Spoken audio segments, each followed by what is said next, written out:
Hey everybody, welcome back to the Stoned Out Podcast.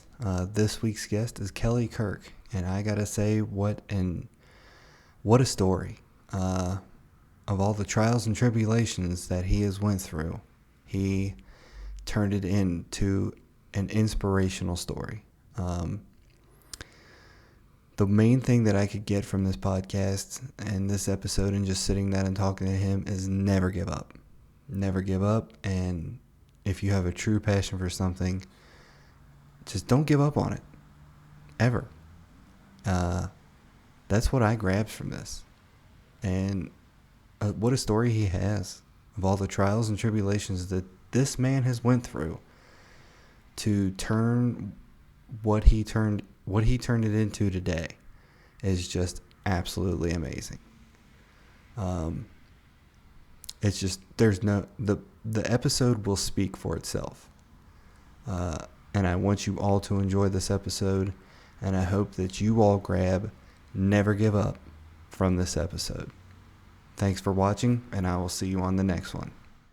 Come away for a year and a day to a place where the sand meets the sea.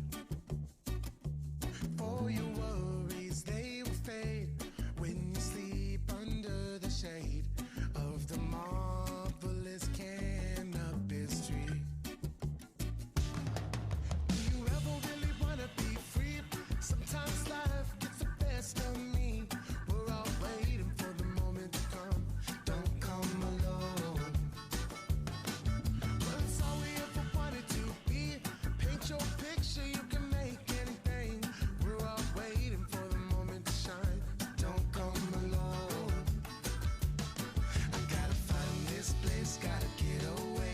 I can see myself spending all my days, wasting all my time lying in the shade with you. Come away for a year.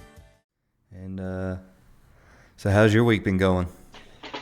Crazy hectic. Yeah. I competed in a bodybuilding show 10 days ago up in Pittsburgh. So it was Masters Nationals. Oh, wow. And that's just physically and emotionally draining just with everything with Sophia and kind of what that meant, but physically draining for sure. Mm-hmm. Finished that, came back home, and then spent all last week.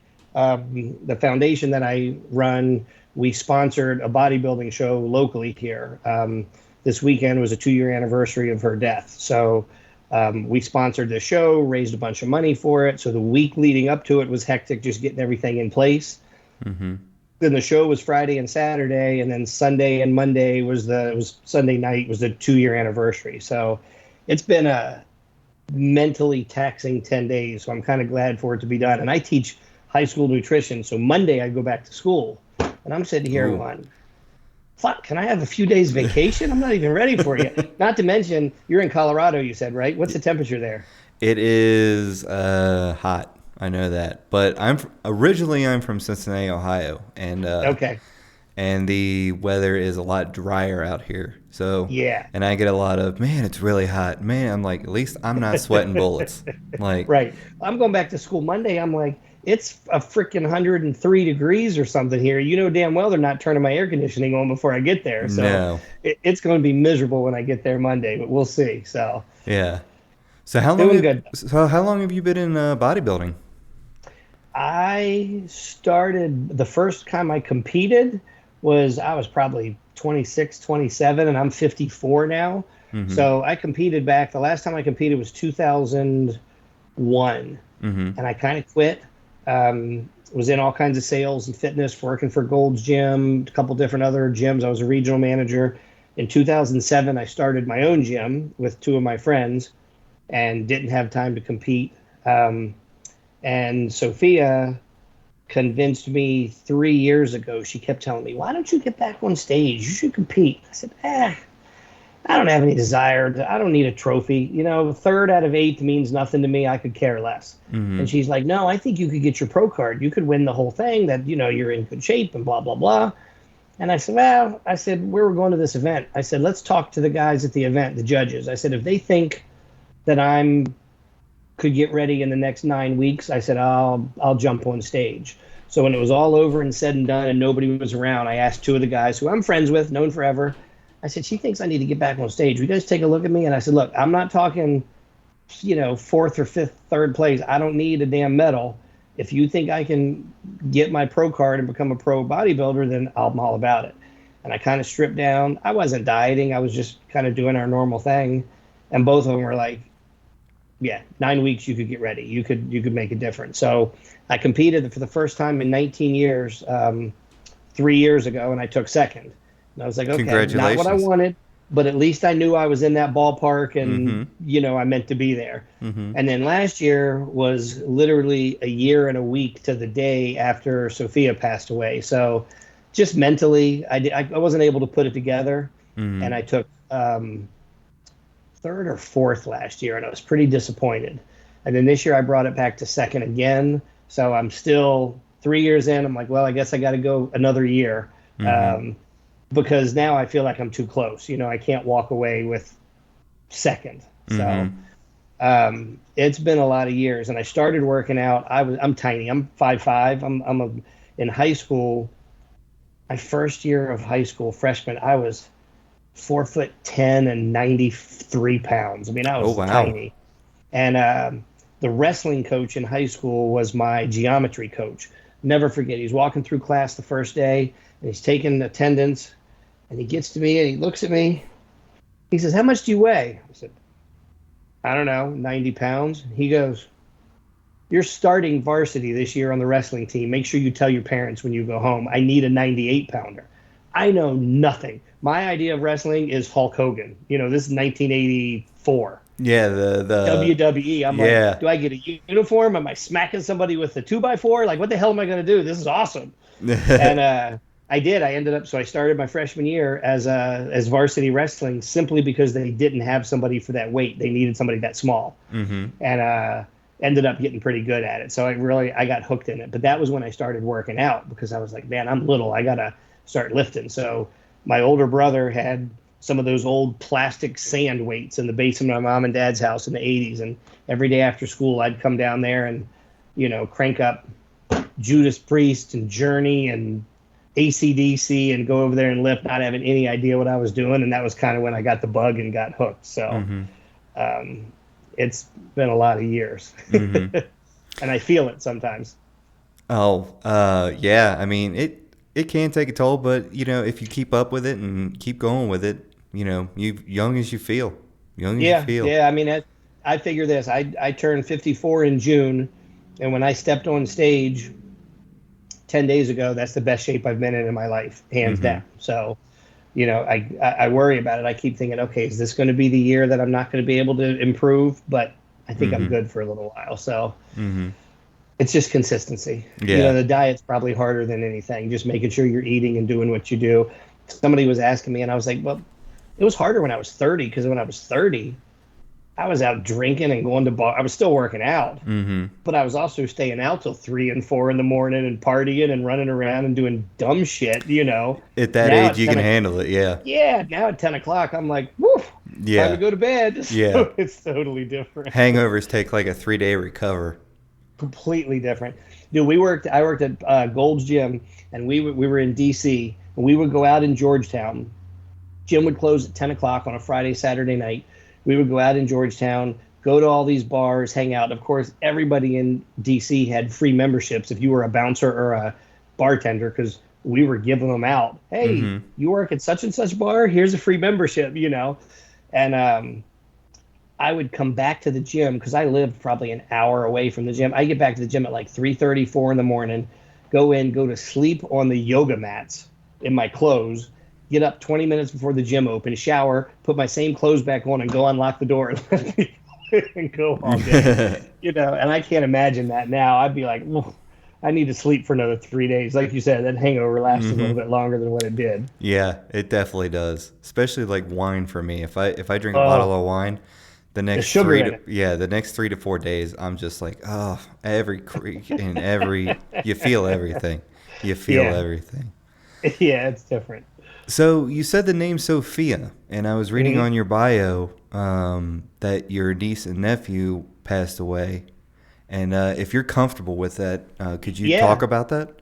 Yeah, absolutely. So I had, I'll say I had a pretty easy life up until about 40 years old. I had, I was senior class president in high school, captain of the wrestling team, captain of the baseball team. When I graduated college, if I wanted a job, I went and got it. I've always done sales, always been in sales. I've always had different jobs, always been successful, bounced around through a ton of different careers, and just never really had anything, no trauma, no tragedy, anything. Opened up this gym with my two best friends from when I was little, and the gym was a struggle. It was a struggle to make money. It was 2007, 8, 9 when the And economy was tanking. yeah, that's just right around the time when the economy crashed. Yeah, and we struggled. We had a 40,000 square foot gym with about a $75,000 nut each month that we had to make. I mean, that's a lot for three Ooh, guys, never run a yeah. business, knew anything. And it was a struggle. Well, 2 years into the gym being open, my brother, um, he was divorced. And so my nephew and niece, Brittany and Connor, his ex wife, their mom had remarried. And she remarried a Prince William County, where I'm located now, park ranger. And we had all thought she was batshit crazy, for lack of a better word, because of course that's what you do when your family members are getting divorced from Yeah. somebody. Hey, she's, but Always, yeah, take the side of your family. Yeah. yeah, absolutely. So they had been married, I don't know, a year or two, something like that, and it was a mess. It was typical exes fighting with each other in custody and child support and all that kind of stuff that my brother was going through. And about 9:30 on the night before, so February 13th, it was the night before Valentine's Day. At 9:30, I'll never forget. My dad called, and I picked up the phone, and I said, "Hey, Pop." And my thought was, my parents were elderly. I thought maybe something had happened to mom. She fell or something. It's never a good thing when your mom and dad are calling you at 9:30 at night. And I answered the phone. I said, "Hey, Pop, what's up?" And he goes, "He did it. The son of a bitch did it." And I said, "Did what? What are you talking about?" "He killed the kids, Kelly. He murdered the kids." And I'm like, What? "What?" So my ex sister in law, my brother's ex wife, her new husband, and it was an international story. It was all over everywhere. He came home from work, and like I said, he was a park ranger. Came home from work and got in a fight with his wife, which happens every night in the country somewhere. Got mad at her, went downstairs, got his service revolver, came back upstairs and put 3 bullets in her head, shot her. Okay, that's not a good thing, but again, husbands and wives and domestic violence, like, you hear about that all the time. Yeah. The problem was when that happened, he then walked down the hallway, and this was about 10:30 at night, so my nephew and niece were already in bed. Walked into my nephew's room, who was 11, and while he was asleep, put the gun to his head and shot him here and killed him instantly. My niece obviously heard it, got up, ran to the doorway. He grabbed her by the face, put the gun here, and shot her here and blew out the bottom half of her neck. Oh She my falls on the God. ground. She falls on the ground, and he walks out. His mom was still there. His mom lived there. He told his mom, "Mom, go in your room and lock the door." So he goes outside, and because he was a police officer or a park ranger, he picks up the phone and he calls the, I don't know, backline non-emergency number. He has contact for everybody there, and we hear all this on tape, obviously at court later on. Yeah. And he calls dispatch and he's like, "Hey, I need to talk to Sergeant so and so. Is that who's on duty?" And they're like, "Yeah." He said, "Well, patch me through to his cell phone." Patch him through to the cell phone, and this crazy fuck says, "Can I cuss on this?" Oh yeah, have at it. Says says he says, "Hey," he said, I need your help." He said, "I just murdered my family. I need you to come here. Don't stage," meaning don't bring any other officers or anything with you. "I need you to get here as quick as you can." And the guy goes, "What?" And he's like, "I couldn't stand it anymore. I killed them all. They're all dead." Well, What this the Prince fuck? William County sergeant shows up at the house without hanging up the phone and going, "Hey, this guy just called and said he murdered his family." So What? Hot mess in this county. This county, let's just say I am not well liked when I walk into the courthouse for a whole lot of reasons. So he shot them. The police finally get there. He's sitting out front. They arrest him. He tells them what's going on. Nobody's been in the house. 45 minutes later, they decide they've secured the location. They let the paramedics in. And Brittany, my niece, who's 13, is laying on the floor with half of her face blown off, and she's Oh still my alive. God. Oh my God. They medevac her out. That's when they call my brother, call my dad. My dad calls me. I do 120 to Fairfax to the hospital where she's at, and I get there. And my brother's the only one there. My nephew's already dead. He was pronounced dead at the scene, but they're working on Brittany. They're doing surgery on her. And for about 4.5, 5 hours, they worked on her. And there's a point when that was going on. I remember talking to my sister, so my brother and I's oldest sister, and I was like, Kathy, I don't know how to say this, but I don't think it's going to be a good thing if Brittany lives. She watched her brother and mom get murdered. She just had half of her face blown off. Oh my Like, God. what kind of life, and that's a hard thing to say.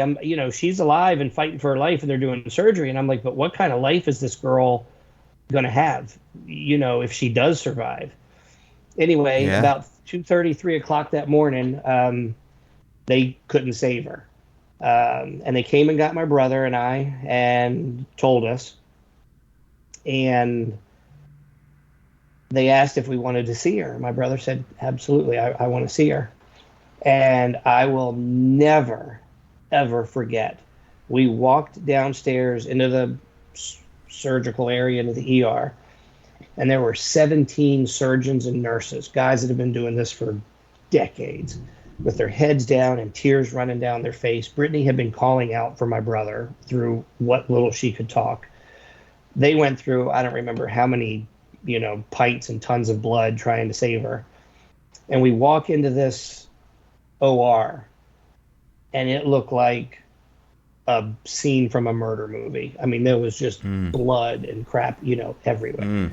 And I remember walking, and that stuff doesn't bother me. I've sold into the OR. I've been in surgeries before. Like, that stuff doesn't.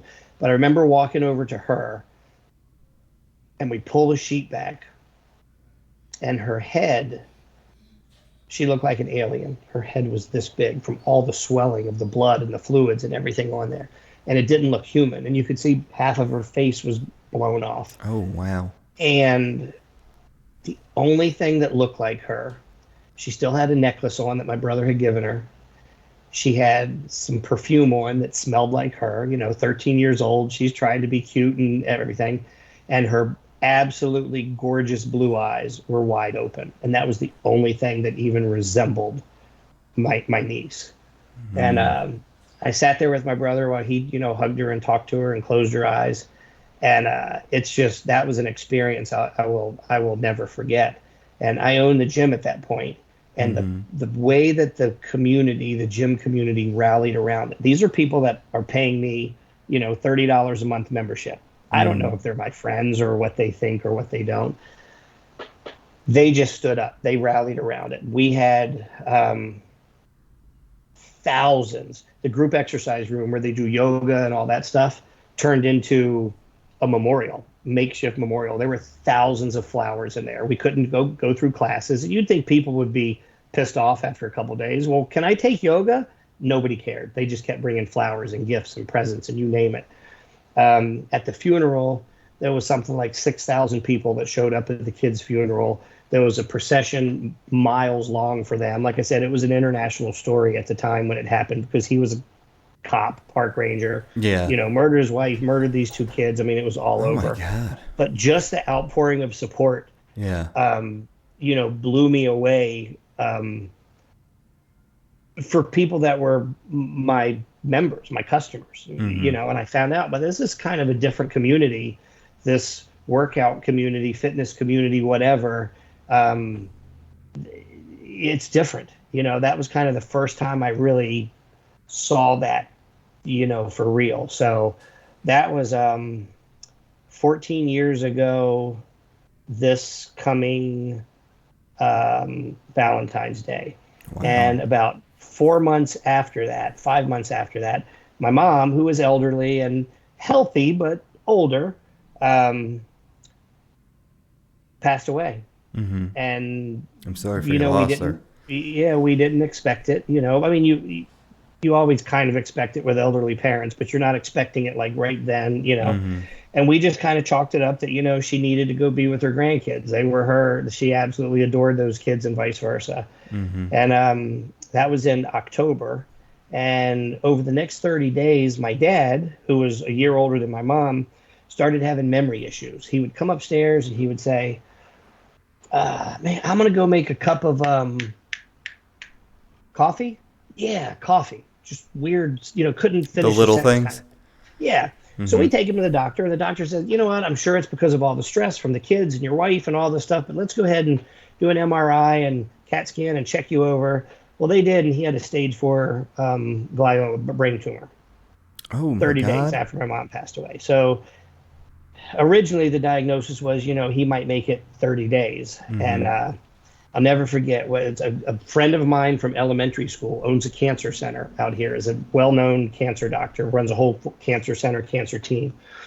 And my dad is, World War II generation. That's a different generation of people than we are, Oh, yeah. everybody now. Oh yeah. And I will never forget the radiologist and the oncologist and all in there, and they're talking to him.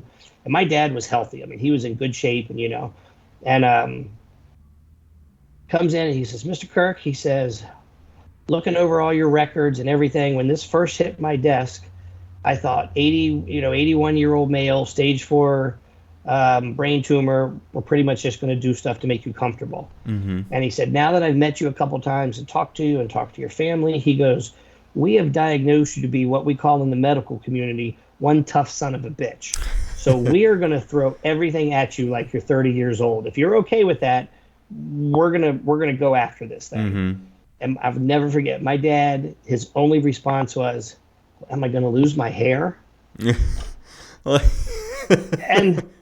the doctor looks at him and goes, no, Superman, your hair's going to be just fine. Because my dad had to be perfect. Hair perfect, beard perfect. He always wanted to look good. And we were just like, that's what hits you? Is your hair going to be okay? Like, that's the one thing. Yeah. One thing that you're worried about is your hair. Like, So, hey, man, let's do this. He lived for about another 13 months, almost 14 months. So he did really well. They were actually able to get rid of the tumor. Mm-hmm. But everything through the chemo and radiation just caught up with him. And, he ended up not making it much longer than that. But I'll tell you a funny story just kind of about his generation. So after they had done the original biopsy and knew that it was cancer, but before they had started treatments, they wanted home hospice and health to come over and help him tie his shoes and make sure everything was okay and all that. So I'm over at the house visiting, and I know that this traveling nurse is coming over, right? Mm-hmm. And again, my dad's 81, old school, doesn't care what he says to anybody, mechanic his entire life, so he will cuss you up one side and down the other. My road rage I learned from him, every cuss word I learned from him, And the lady pulls up, and I go outside, and she comes up and she says, hi, my name is, Nurse Susie or something. I'm here to see William Kirk. And I said, oh, well, yeah, he's here. And she's like, is he inside? I wanted to come take a look at him and make sure he's okay tying his shoes and brushing his teeth and all that. I go, no, he's not inside. She's like, well, where is he? And I said, my dad's on the roof looking at shingles and working on stuff, trying to do. So I holler up, I say, hey, Pop, this lady needs to talk to you. My dad walks over. He's got his boots and jeans on. He comes over to the edge of the roof, and he leans over and goes, can I help you? So your dad goes, was on the roof going through chemo and all this kind of cancer treatment, just like another day, like nothing bothered him. Doing his shit. Like, this is Wow. what I got to do. And he comes over to the edge, and I've never forget this. And he says, can I help you? Real polite.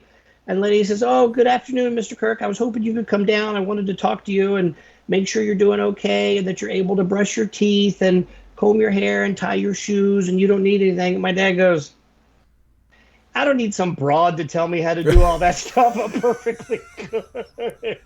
We were like, oh my God, Dad. That was his generation. That's what it was. Uh-huh. And I was like, I'm sorry, ma'am. I think he's okay right now. If we need anything, can we call you and have you come back out? Yeah. So you just laugh at that because that's not something, he didn't mean any disrespect by it. That was just him and the That's way he was that was the brought language up. And that was the yeah, language of the generation. Yeah. yeah. And I just laughed so hard at that. So, he did really well. And I remember about a week before he passed away, one of the things that always stuck with me is we were sitting there talking and we knew it, he didn't have a whole lot longer.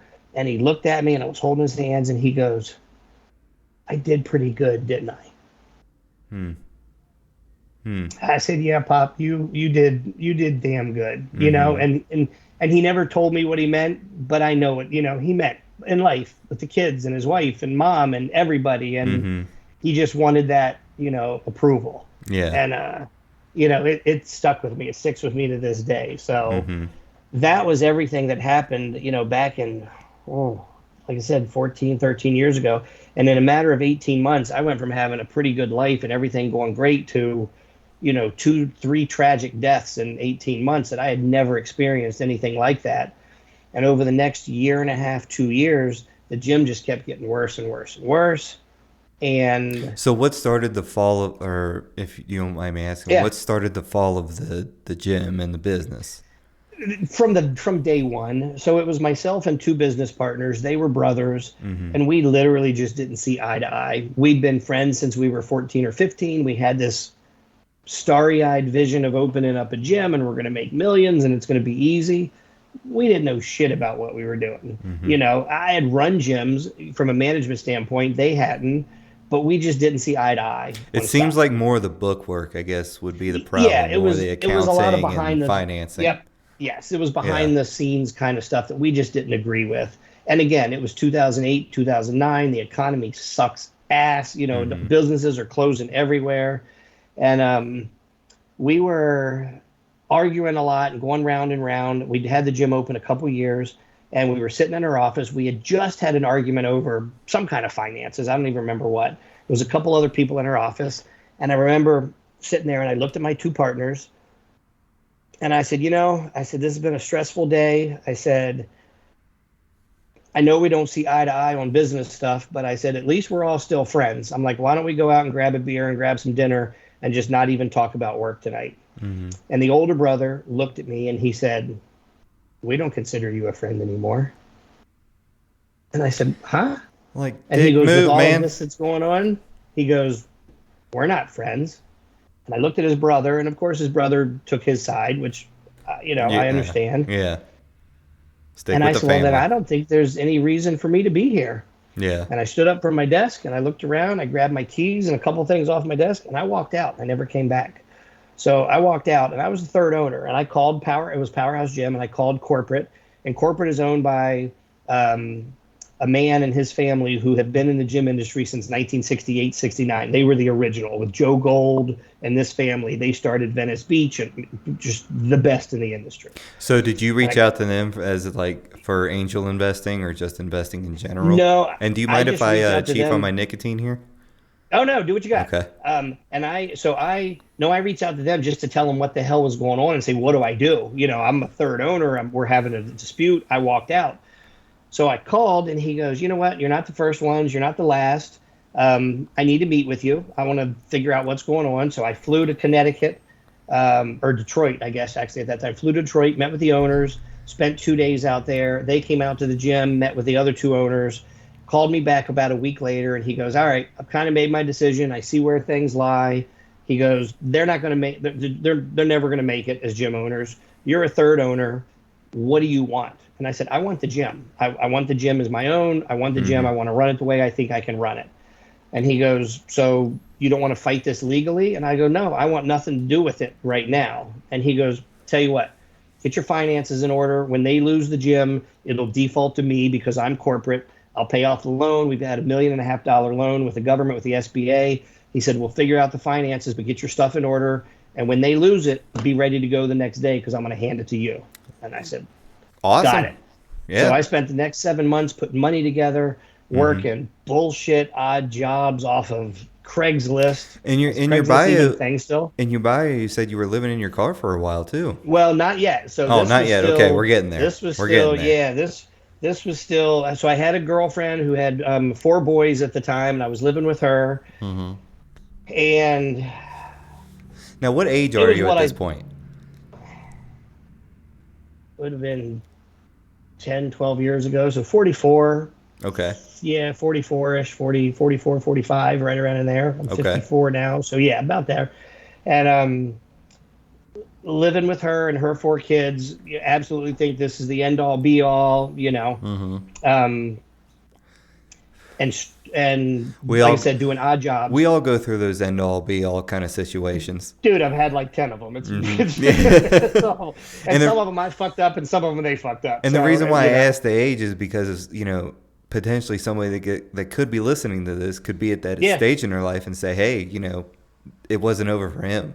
You know what I mean? absolutely. No, no, absolutely. And when when I tell you about Sophia, it kind of blows everybody away. So I am in this relationship. I think this is what I've always wanted. She's got kids. I didn't have any. I'm in the middle of baseball and going to Mm-hmm. school, just loving the whole thing. The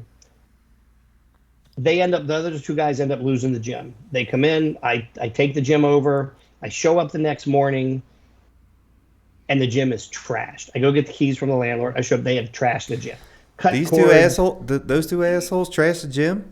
trashed the gym. They knew that it was me coming back, so they were walking out. So they walked out on this million Some and a half people's dollar kids. loan, trashed the gym, left it where it was. I show up on Sunday morning and walk in at 7 a.m. I'm like, holy shit, what did I get myself into? I'm taking this over. I got no money. I got money for the loan. And like, what do I do? And I'm standing there in the gym and I see a car pull up in the parking lot. We don't open for an hour, and technically we're closed because the gym got shut down 24 hours earlier. The landlord put locks on the door. Mm-hmm. And I see a car pull up, then I see another car pull up, a couple more cars pull up, and people start getting out. And it's gym members that I recognize. And they come up to the door, knock on the door, open. They said, "Hey, we brought Dunkin' Donuts and coffee. We're here to help. What do we got to do? Let's get this place back up and running. We love that you're back." And I was That's like, awesome. holy shit. That's Here's awesome. round 2 of this community. Mm-hmm. And they're in the dumpster cleaning shit and fixing stuff. And 2 days later, the gym was open and running again. Now, Hell the yeah. problem was I still didn't have the financial ability to run the gym the way it was. I took over the $1.5 million loan. They defaulted on it. Powerhouse Corporate bought it, reduced it, sold it to me so they could make money on it. I mean, the guy's a brilliant businessman, but it was okay. So I ended up paying off about $250,000 on a $250,000 loan, but it made it go away. Mm-hmm. And I had said the SBA and the government wanted to go after my partners for this defaulting on this loan. And I said, no. I said, the only way I will take over this loan and I will pay it off is if you let them go. Well, why? They screwed you over. I said, no, we were friends from the time we were 14. We did not go into this business for anybody to lose their house or to lose anything. I know we don't speak anymore, but at the end of the day, I'm not trying to fuck anybody. That's not what I want to do. I'll pay the loan off, let them go. So we signed off paperwork and they agreed to let them go. They were able to walk away from it. I'm pretty sure to this day they have no idea that's what happened because I've never talked to You them. did the right thing according to you. Yeah, and that's what I wanted, and I've had times where I'm like, oh, I really wish but what would it have done? It wouldn't have made my life any better. Lose some But sleep they don't over know it. that. Yeah, Yeah. they don't know that. They have no idea that I did that for them. And I took over the gym and started running it, and it was just tough. We had a bad lease. We had a shitty landlord. The roof leaked. The air conditioning didn't work. There was all this crap that had to be done. I didn't have the finances to do it. I ran it for about 3 years by myself. Changed logos, changed just you name it. I kind of went through everything. And A there were rebranding. times, yeah, just, tried, let's make it more hardcore. Let's do this, let's do that. And nothing really worked. There were times where I literally couldn't pay my staff. And I talk about this now with my leadership consulting and stuff that I do. I had 43 people on my staff, and I would walk in on, say, Monday, which was payday, or it was the 15th and the 30th, I think. And I would walk in, and I would literally have to tell everybody, hey, can we get checks today? Do we get checks? And, nobody was doing direct deposit and electronic crap like it is now. I literally would hand them a check. And I'm like, I don't have it. Or I'd say, I've got it, but can you hold it for like 6 days? I need such and such money to come in and blah, blah, blah. And They knew I wasn't getting any money. I wasn't running off to Vegas and partying and buying stuff. I was struggling, Mm-hmm. myself. They see me at the gym. We were open 24 hours. I was there 20 hours some days. Mm-hmm. And looking back on it, I was doing something right as a manager because these people believed in me and what I was doing. And we would kind of make a deal. I would go to the lady that taught one yoga class, and I'm like, look, your check's $42. Your husband works at the Pentagon. I know you don't need this. Is it okay if I get it to you like at the end of the month? Yes. Mm-hmm. This mom over here, you're a trainer. You've got 2 kids. This is your primary job. I need to get you your full paycheck. Are you guys okay with that? Yep. Okay. Here's your full paycheck. And we really just kind of, as a group, paid people in the order that they needed it. Mm-hmm. Boggles my mind to this day that people did it. And I would tell people, I understand if you've got to walk away. Yeah. And 95% of them stayed. So looking back on it, like with a keen eyesight, like how did that make you feel as an owner of this gym? Shitty, Yeah. because I wasn't able to provide my employees what I wanted to. But from a personal standpoint, amazing, and I don't know, loved, respected, I don't know what the word is, that these people believed in me so much Mm-hmm. that they would come to work every day, literally not getting paid or knowing when they were going to get paid, Mm-hmm. and do their job. Like, amazing. Mm-hmm. Fast forward, I don't know, 3 years into it, and my girlfriend at the time and I broke up. This wasn't working for her. She thought it was going to be lots more money, and there were 9 million issues, and some was me and some was her, and it didn't work out. Mm-hmm. So to me, that was the end all and be all, and that was, I thought, my life. And here it is. I'm losing. I lose this relationship. I didn't have any place to live because I had already put my house up and everything to buy the gym, so that was all gone. I'd put everything into this gym. I'm living at the gym and kind of staying there and struggling. Am I going to be able to make this? What do I do? What do I do? And I remember I sent out a text message to my entire family. I was like, look, all hands on deck. I said, I'm going to lose this gym. If you guys can help, spare any time, hours, whatever, I need you. I need some help. And I will never forget my brother, who's lost his kids 7 years before this. Mm-hmm.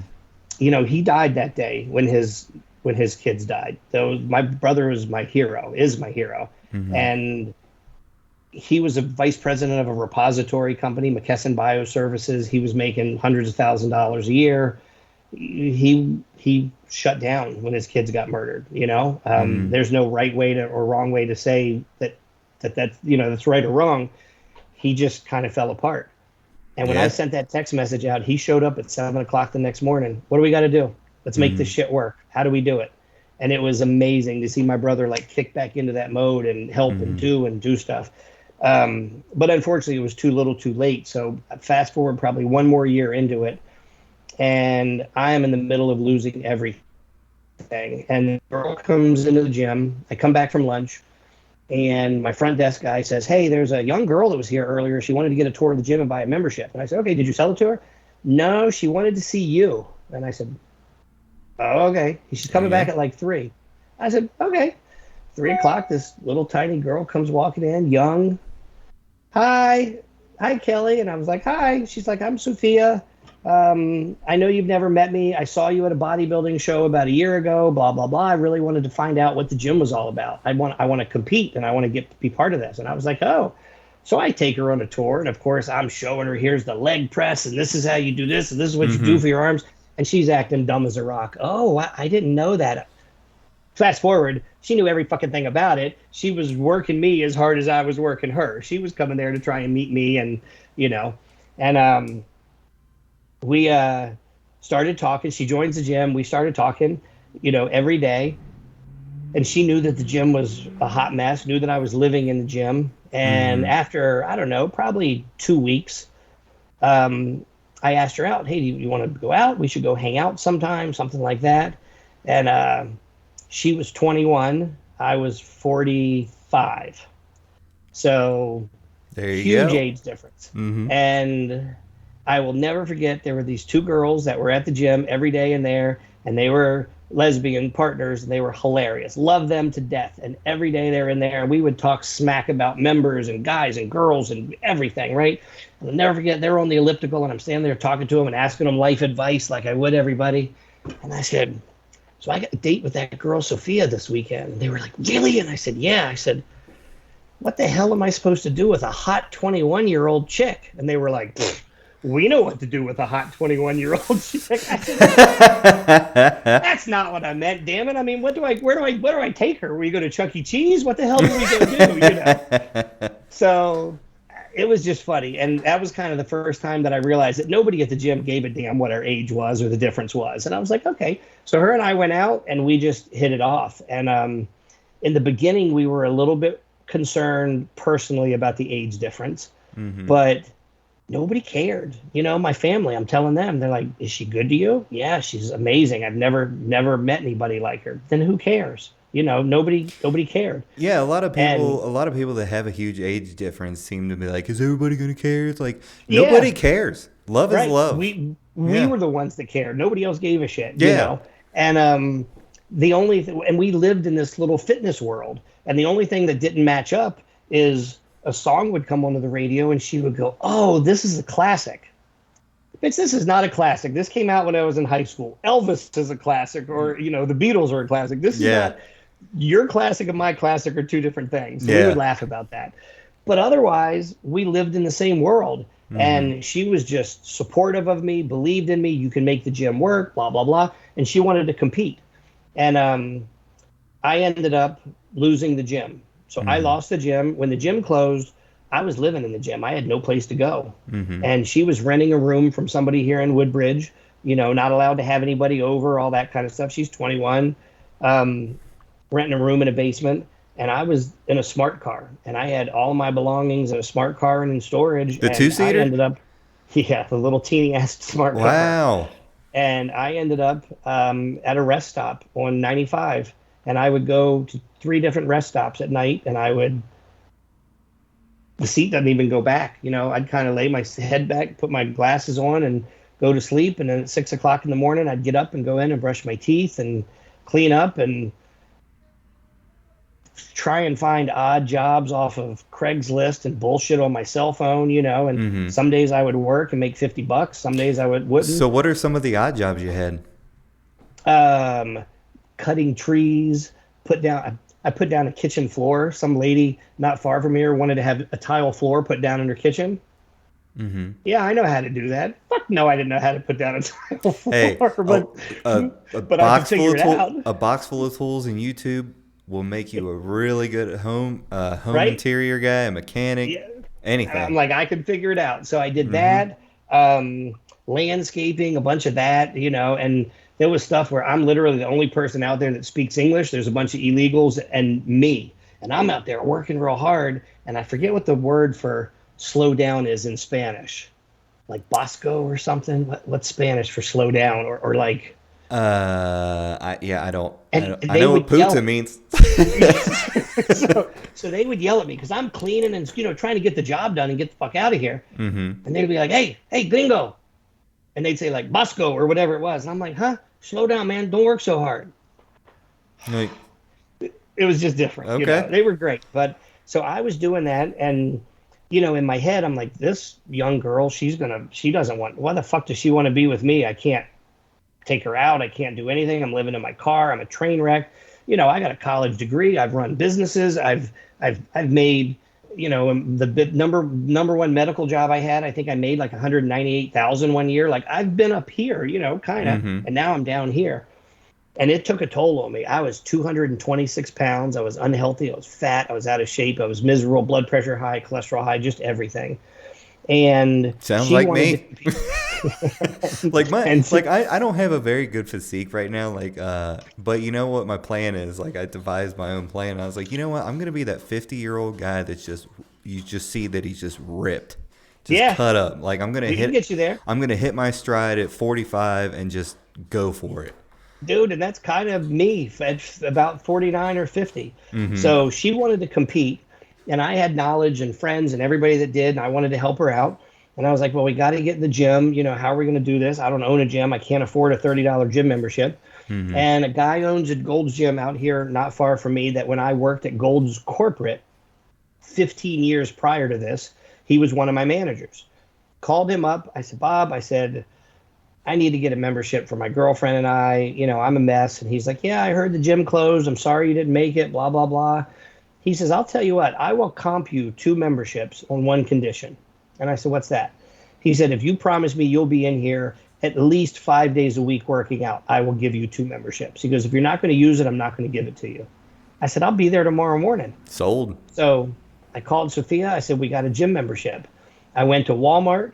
I had $42 to my name. I bought fucking cans of tuna, rice cakes, peanut butter, the cheapest shit I could to be able to give me some food that I knew I was going to be able to lift and train and kind of flip that switch in my head, you know, to get back.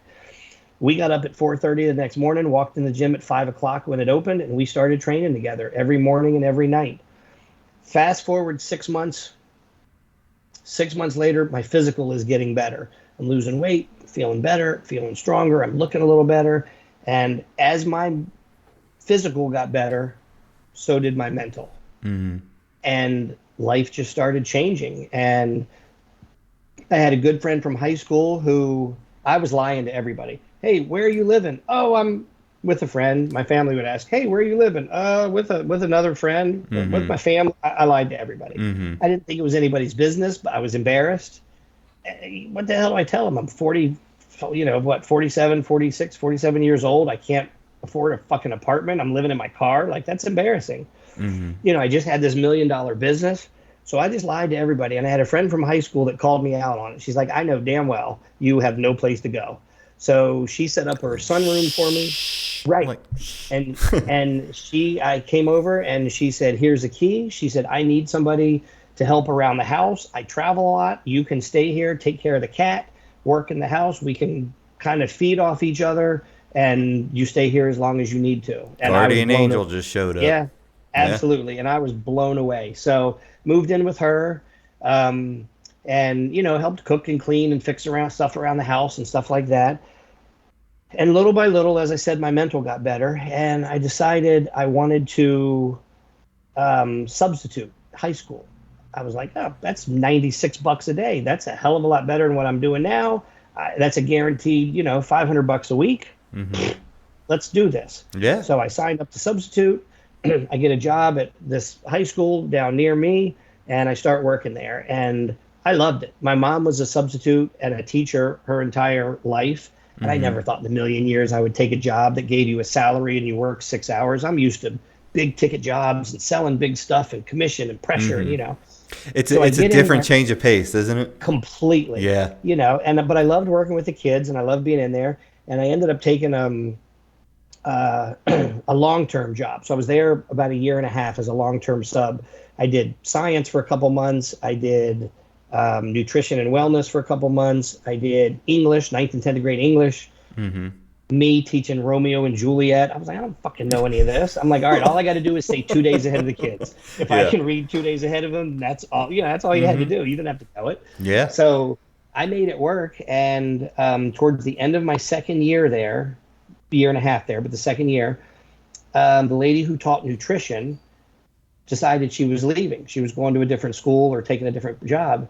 And one of the other teachers says, why don't you apply for that job? I'm like, because I'm a sub. I don't want to fucking be a teacher. I don't even know anything about that. And she's like, you're amazing at this. The kids love you, blah, blah, blah. And I went, what do I got to do? And next thing I know, the vice principal asked me, she said, can you pass the state exam and test and blah, blah, blah. I'm like, yeah, I'll take that shit tomorrow. I literally signed up for it, took it like a week later, passed them both, and they gave me the job before the end of the year. Now, was it directly about nutrition or was it about all the subjects? Nutrition and wellness. So this will be my 6th year coming up here now, full time. Congratulations. As a nutrition and wellness teacher. And Sophia, I will never forget, was so freaking proud of me. I mean, just beaming. Told everybody Kelly's going to be a teacher and all blah, blah, blah. It was amazing. And I look, and I mean, our lives were starting to turn around. She was a pediatric dental assistant. So she worked with little kids at a dentist office. She'd been promoted a couple times. Now all of a sudden I had a real job. She had a real job. Together, she had started competing The first show that she did was a local show right here in Woodbridge, and they give you a little number, when you compete, random number one through however many competitors there are. The first show she goes to, she shows up, is, well, I guess I should back up. Before she competed, and before I was living with this friend, we had another friend from the gym who I was living with, and her house flooded. Ooh. So they put her up in a Marriott hotel, 2 bedrooms. You can stay here for 6 months. She goes, you might as well come live with me at the hotel. So for about 2 months, I was in this hotel. Hell yeah. We are in room 222. Sophia is on her way over to come visit us. She texts me, baby, I'm on my way to come see you and Sherry. What room are you in? I said, babe, we're in room 222. Just come on up.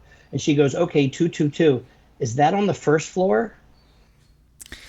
You're close. No, babe. 222 is on the second floor. You're 122 close. would be on the first floor, right? So we started busting her balls, making fun of that. That was like a big joke between all of us, 222. So fast forward 6 months later, she's doing her first physique show that I'm coaching her as, and we walk in there to get her number, and they hand it to her, and it's 222.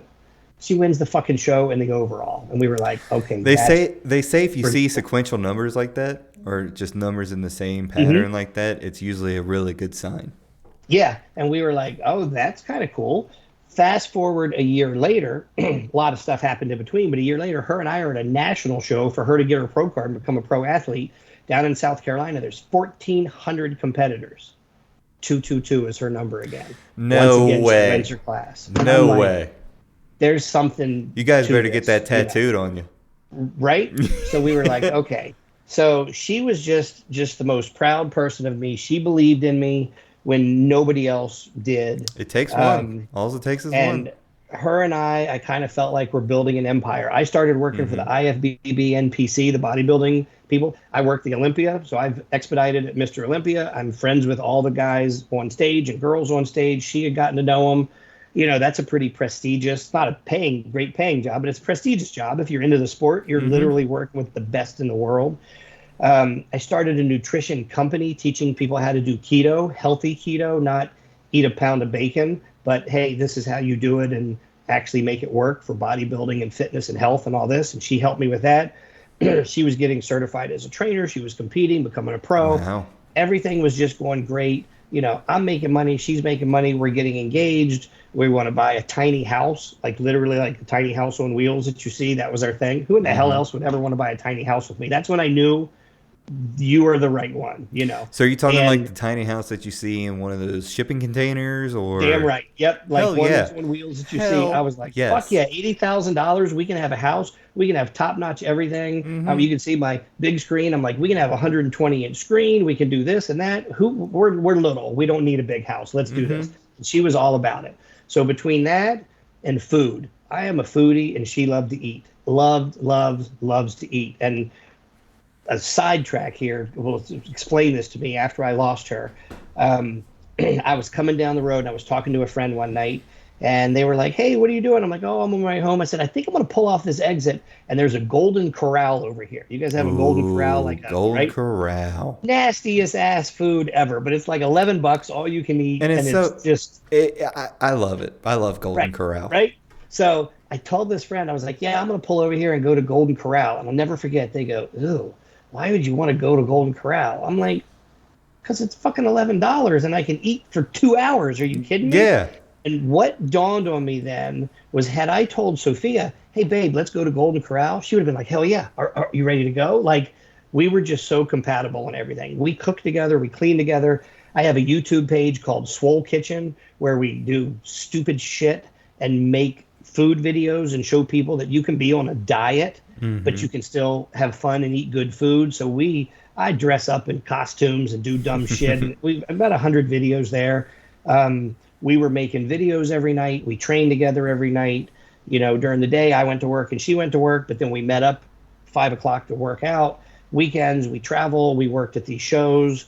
We had nutrition clients. Like we were building an empire as far as I was concerned, and in our world, and this was the third time between my parents and then the kids getting murdered, my parents losing the gym, really even the fourth time.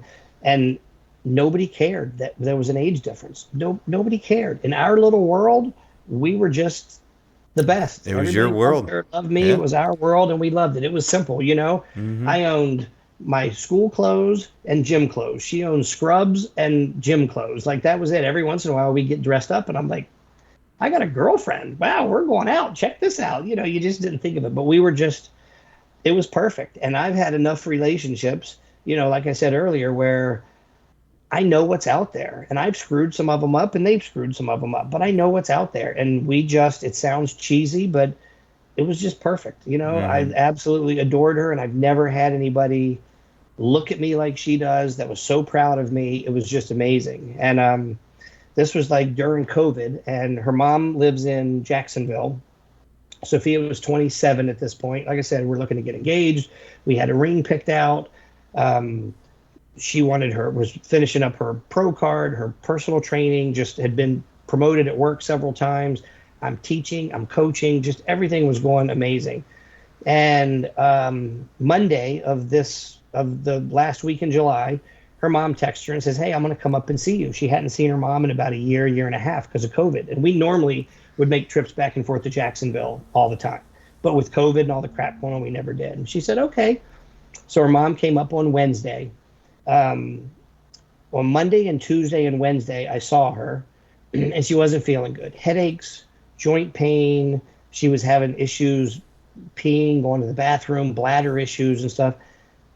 No major red flags. We figure you got the flu, something's wrong, you're sick, Mm-hmm. whatever, you know. None of that would make you think, oh my God, something horrible is wrong. Her mom comes up to visit. The last time I saw her was on that Wednesday. They went out, we went and worked out, and she went to go stay with her mom in a hotel a few miles away.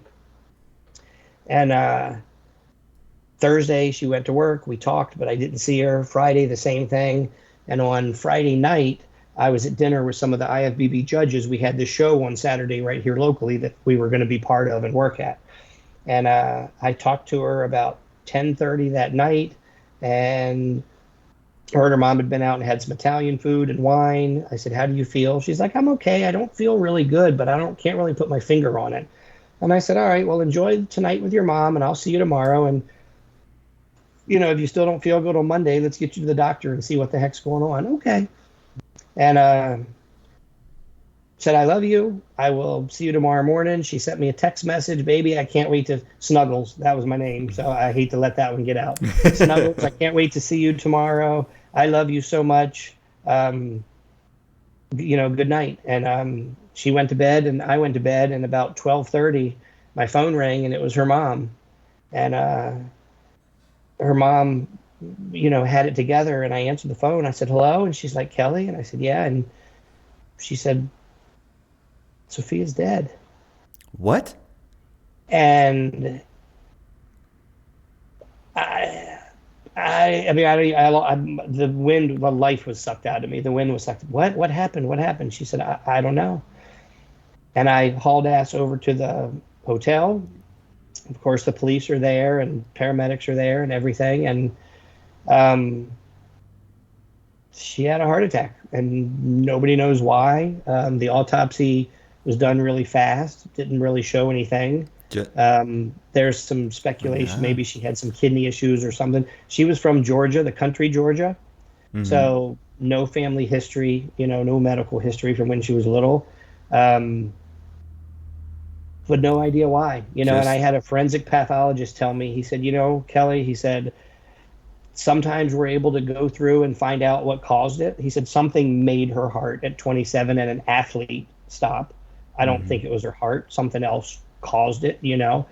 But he said, I've got 18-year-old kids that drop dead on the football field, and I never find out why. You know, you just Wow. don't know. And I don't know at this point whether I would want to know. I don't know that it doesn't make a difference. It doesn't bring her back. You know, she was the happiest person that I know. She was always smiling. She was so upbeat. And my world fell apart Mm-hmm. again. And once again, this industry, this little fitness world, just came together, Mm-hmm. and it was absolutely amazing to me. But what really got me was the 7-Eleven that we go to. the pizza place that her and I go to. There's an all-you-can-eat steakhouse we go to. Every place we went, people would talk about her and still Mm-hmm. do, but would talk about her. She was so amazing. Oh my God, her smile and blah, blah, blah. Like the impact that this woman had on so many people just by being her. She was 4'11", 114 pounds, spunky little ball of energy, smiling, laughing, just, and I started getting messages from people. I know you don't know me. I met Sophia at a show in Florida. I met her in North Carolina. She was backstage. She was so nice and so supportive. Oh my God, I loved her physique and what she did. Like, and I'm like, God, this person she made an impact on my life, but she made an impact on everybody's life. Like she just exuded that. I don't even know what it is that everybody wanted to know her and be friends with her and like her. And she was always positive and, it was amazing. And the fitness community came together. We actually had a celebration of life for her at the gym that we train at. The owners put it together, had a couple hundred people there. I spoke at it and people showed up and had workouts. We did lifts for Sophia and, raised some money and just it boggled my mind. Mm-hmm. I go to the Olympia that year, and I'm working at the Olympia. Miss Olympia, Sid Gillian, 5-time Miss Olympia. Andrea Shaw, 3-time Miss Olympia. Both of them had worked with Sophia for posing and stuff like that, so they knew her. We're literally minutes before these women go on stage. They are number one in the world at what they do 5 years in a row, and I will never forget Sid Gillian standing there, and she's hugging me. Oh my God, I know Sophia's with us. I'm going to go win this for her, blah, blah, blah. She goes out on stage. They give her big fake $250,000 check, whatever it is. She comes off bawling her eyes out, hugging me. You're the best in the world. You literally just did something nobody else has done. And you're coming off hugging me, talking about her, Sophia, and the impact she had and how much you loved her. And like, blew me away. Yeah. I don't know that would be me if I just won the Super Bowl. I don't know that I'm coming off there. Mm-hmm. It was just, and it just hit me again. I'm like, God, these people are freaking amazing. I just can't get over it. So That's powerful. That's very yeah, powerful. about a month later, I was sitting at Hooters, one of Sophia and I's favorite restaurants, and that's always a key on a girlfriend. I'm like, if you can go to Hooters with me, then we're probably compatible. So let's see if we can do that. Mm-hmm. And I'm sitting there with one of my best friends. And we're talking, and he says, I said, I really want to do something to honor her. And he said, well, what do you want to do? And we went through, I don't know, do I want to have a T-shirt or a shoe company or supplements or blah, blah, blah. I don't know. I said, none of that sounds good. And he goes, well, what do you want to do? And I said, I want to do for other people what Sophia did for me. And he said, well, what's that? I said, she believed in me when nobody else did. She saved my life. Because there were times when I was living in my car that I was ready to eat a bullet. And I had thought about it. And I never in my life had thought that I would be, or even understood how people contemplated that. Mm-hmm. But there were times sitting at that rest stop at 2:00 in the morning that I'm like, look, with my gun and going, I don't have to put up with this bullshit. What do I have to live for? Mm-hmm. And I'd look back through her messages and I'd see her, baby, I love you. Can't wait to see you tomorrow. I know you're going to get through this. Like, so she saved my life. And I told my buddy Dave, I said, I want to do for other people what she did for me. And he said, well, why don't you start a nonprofit? I'm like, the fuck is a nonprofit? Doing what? Like, I didn't really know. And we sat and talked about it, and we came up with the idea for 222 Muscle, the Sophia Graham Foundation. So 222 being her number. Mm-hmm. When she was here, we each had a dumbbell necklace. So I had one, and Look she at had one. those. So one is mine and one is hers, and she was cremated. So I took her dumbbell necklace, I had it opened up, I have her ashes in it, and I had the welder at school weld them together in a cross or an X. Wow. So that's hers, and I carry it with me, and that kind of became the symbol. Mm-hmm. And I started a nonprofit, and our mission statement is to lift people who feel the weight of the world on their shoulders, provide improved mental health through the pursuit of physical strength. So That's we are awesome, the man. only That's awesome. nonprofit in the country that focuses on mental health through physical strength. Mm-hmm. And when I started, I didn't really know what that meant. What am I going to do? What do we want to do? And I said, well, this guy that was a friend of mine provided us 2 gym memberships for free, and that changed my life. That clicked everything.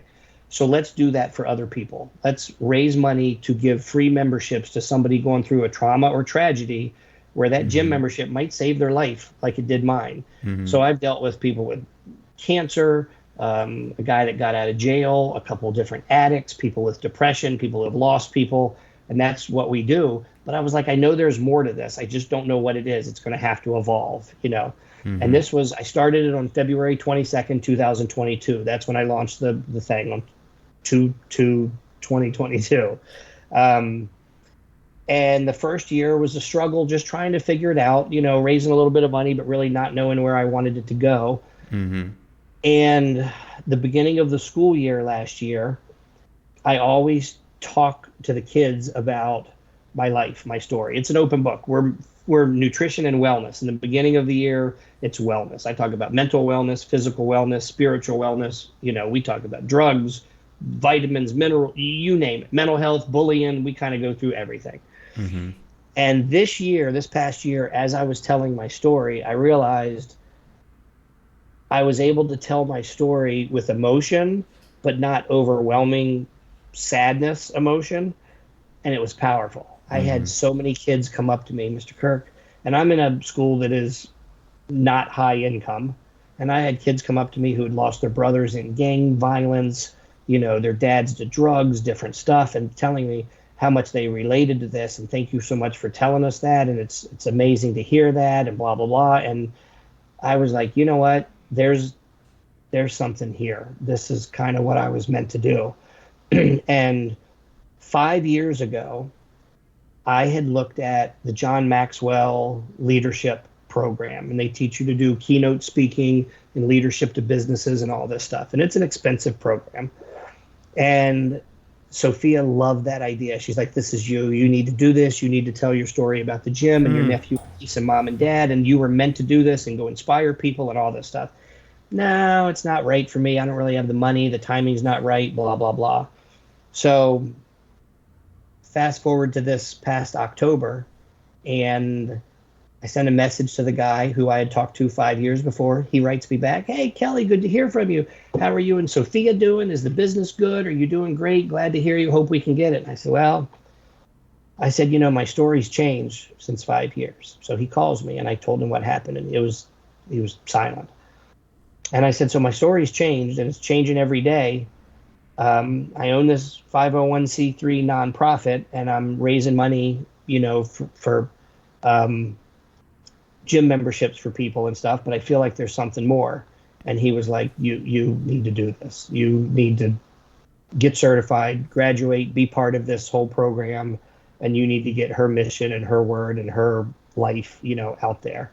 And I don't know what your thoughts and beliefs are, or mine go all over on God and religion and Mm-hmm. people, what happens after you die, and I don't fucking know. And there are times where, you know what, I'm pissed off at God and religion, and there's no way you exist. But at the same time, I know if I got hit by a car and I was on my way to the hospital, the first thing I do is pray to God that I'm okay. So there's, Mm-hmm. you know, It's a kind of love-hate got that. relationship with God. Yeah. Yeah. But what I do believe in is I believe in her. And the amount of shit that has happened in now 2 years and 2 days that shows me she's here. I mean, stuff that cannot be explained, where lights will come on, 222 will show up somewhere. I'm literally in the front of my classroom talking about her, and I had a beach ball sitting on my windowsill that had been there for 6 months. And as I'm talking about her and how impressive and the power of her and blah, blah, this beach ball falls off my windowsill and rolls across in front of 30 kids. And the kids went, Mr. Kirk, was that a ghost? And I was like, or an angel. You know, there was just so many things have happened. So Yeah. the guy tells me I need to be part of this. And I come back home. And I'm sitting here in my bedroom, and I start talking to her. I'm like, baby, I don't know if I want to do this. This is a huge investment in time. It's a huge investment in money. You know, it could change my life and other people's lives. I know you wanted me to do this 5 years ago, and we couldn't. But what do you think? Do I do it now? Like, if you can give me a sign or something, you know, you got to let me know. And I get up and I go in the kitchen, and I go in there, and I was like, Alexa, put on 80s music. And the song Aha comes on, or Take On Me from Aha. Remember Take On Yeah. Me, the Yep. easy ass song? That was one of the songs that she tried to tell me one time was a classic. And I was like, this is not a fucking classic. It wasn't even a good song in the 80s. It sure as hell is not a classic. And she loved that. So we always joked about that song. She even went to work and told her boss, who was my age, yeah, this is a classic. And he goes, no, I agree with Kelly. That's a shitty ass song. It was then, it is now, you know. That song comes on when Alexa comes on. And I was Wow. like, okay, babe, is that you trying to tell me something? I don't know. I go over, I pick up my phone. I had put a post up on Instagram or Facebook that day about her. And I don't remember what it was. I opened it up, 222 likes. This was like 2 seconds after that. And I go, Sounds okay, like you're doing you it. trying to tell me something? Yep. And I went over and flipped the main light on, and the light went out. And I went, babe, if this is you, I got you. I'm like, I think you're trying to tell me this is what I need to do, you know, blah, blah, blah. And the light came back on. And again, maybe those are all coincidence, but there are so many things that have happened like that that there's no way some of the stuff that's happened. Crazy things. You know, you have So, your personal experiences like that, and yeah, it's a solidification for someone like, well, that of stuff something. doesn't happen. It surely Right. does. It And, you surely know, does. I never, not that I never believed it, but I never looked at that when the kids got murdered, when my mom and dad did. And all of those were tragic and sad. But Sophia was my person. We did everything together. And I never thought I was going to be by myself. I used to tell her, I'm like, baby, I got to live to be 100 and healthy 100. And she's like, why? And I'm like, because you're only going to be 75. So I have to figure out how to do that. You know, and now I look at that and go, fuck that. I don't want to live to be 100 by myself without her. You know, it's kind of changed everything. But I do have things that I want to accomplish that we talked about. I want that tiny house. I want this foundation to take off. I want my pro card because she believed in me and told me I could get on stage and do it. So I took second place 10 days ago, and I'm like, fuck that. I got another year in me. I can come back next year and do it, you know. So the foundation has now turned from, we're still raising that money, but instead of doing it all through donations, I am now finished and done with John Maxwell. I'll graduate in 2 weeks down in Orlando, and I will be John Maxwell certified. And they are the #1 keynote speaking leadership company in the world. And I've started to go into businesses, schools, churches. I spoke this past weekend and talked to people about really where I'm good at right now, which is grief, you know, and dealing with grief, but growth when you didn't think it was possible. I tell everybody, I will help you figure out how to grow when you don't think it's possible. And growth means something different to everybody. You know, a business might mean making money. That's what it meant to me when I was at Powerhouse and losing it. It might be in a bad relationship. It might be bodybuilding. You want to put on 10 pounds and get bigger. It might be mentally. It could be through grief. You know, I never thought that I would be able to make it through losing her. And the reason I am is because I still think about what she did for me when I was living in my car and nobody believed in me. She believed in me then. I know she believes in me now. So I'm not fucking giving up. I got to figure something out. So now this foundation has grown from just, hey, can you donate $50 so we can buy a membership, to, hey, can I come in and talk to your leadership, your church, your kids, your students about growth when you didn't think possible? Failing forward. What's it like to fail? Because we all fail, but you want to fail forward. You want to, As Master Yoda says, failure Yeah. is the best teacher. bingo. And you know, so many people forget that. And when I lost my show this past weekend, I posted that, and people were like, you didn't fail, you look amazing. Say, no, go fuck yourself. I failed. I didn't set out for second place. Am I a failure? No, but I failed at my task. Now I take my failure and I look at it. What did I do wrong? What do I change? What did I do right? How do I learn from this? How do I grow from this? What do I do? And you fail forward. So now through John Maxwell and this foundation is I'm able to go in and still deal with mental health, but I want to inspire people literally the way she did me. And in this year, I think so last year I was underwater.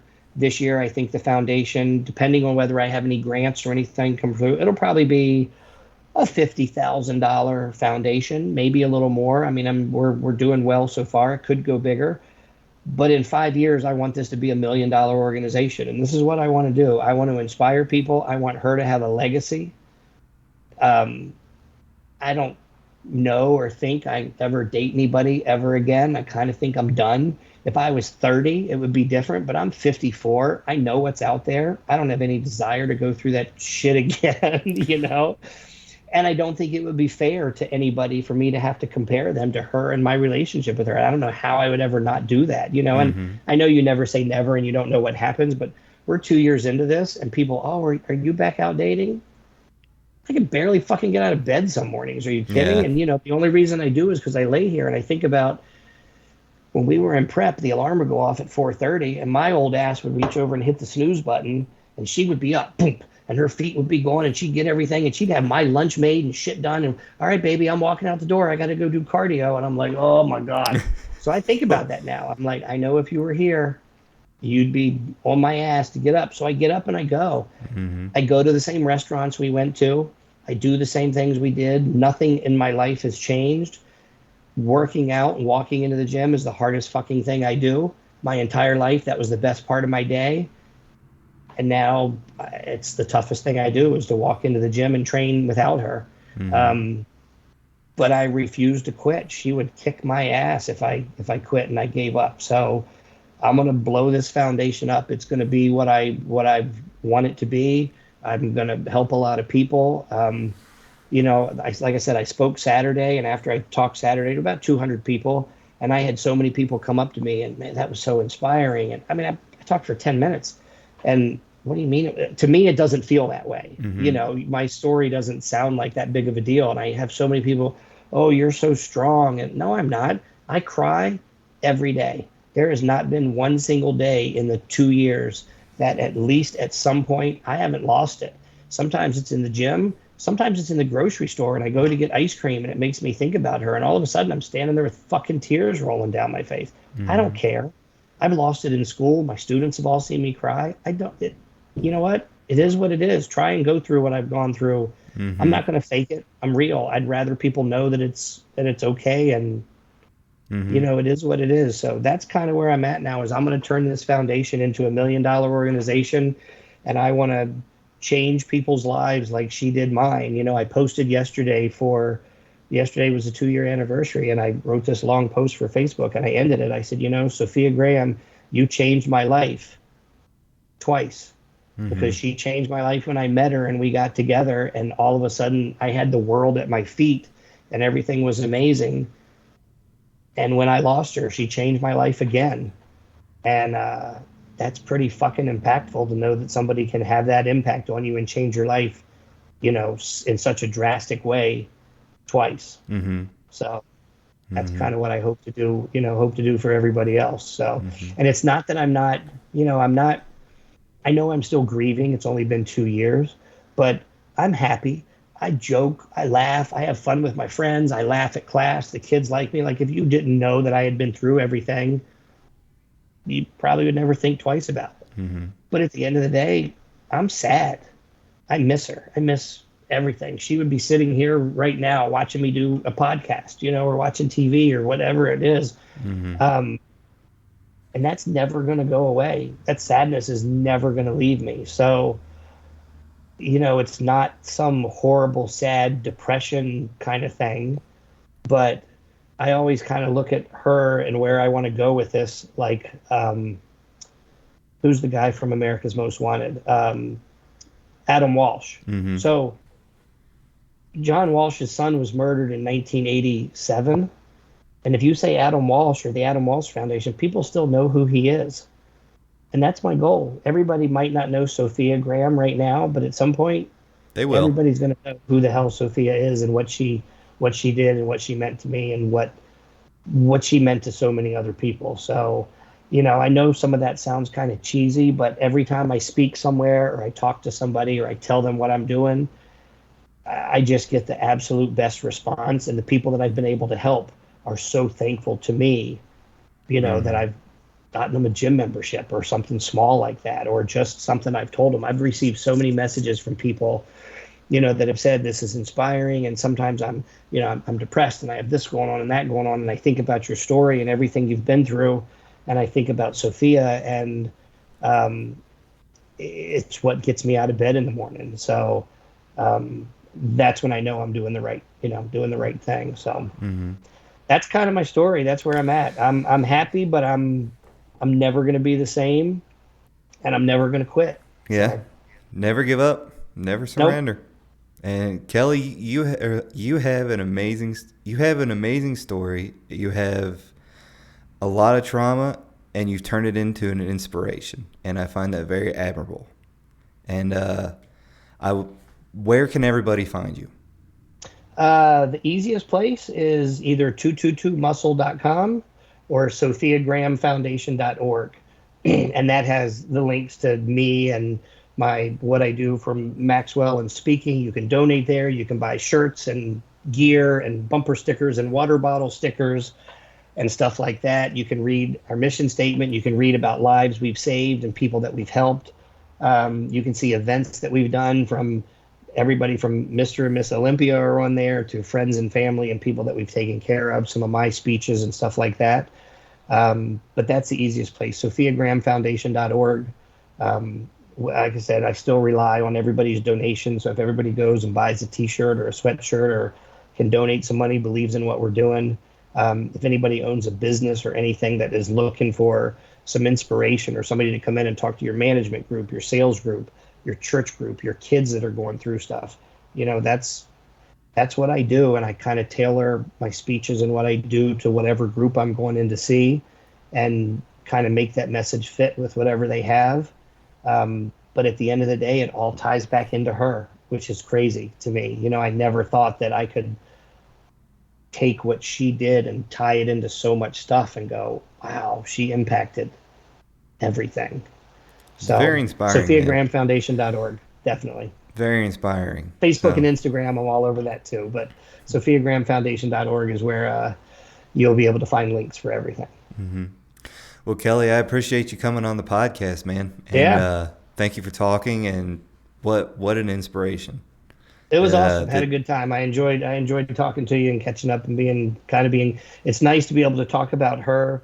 Everybody when they lose somebody, everybody deals with it different. And I have people that have lost, friends, family, whatever, that are close to them, and to them it's you don't want to talk about it. It's kind of out of sight, not out of sight, out of mind. But I'm the exact opposite. I want to talk about her 24/7. And everybody's not comfortable with that.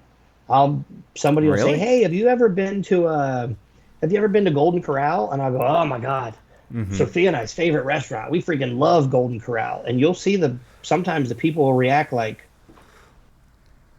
Like, can I talk about her? Is that okay? Or is it, people don't know if that's taboo, or you're supposed to mention it, or you're not supposed to mention it. People are, I don't think it's nobody's trying to be rude, but people just don't know how to handle that. They don't know how I'm going to handle it. So I'm the other way around. I want to talk about her 24/7.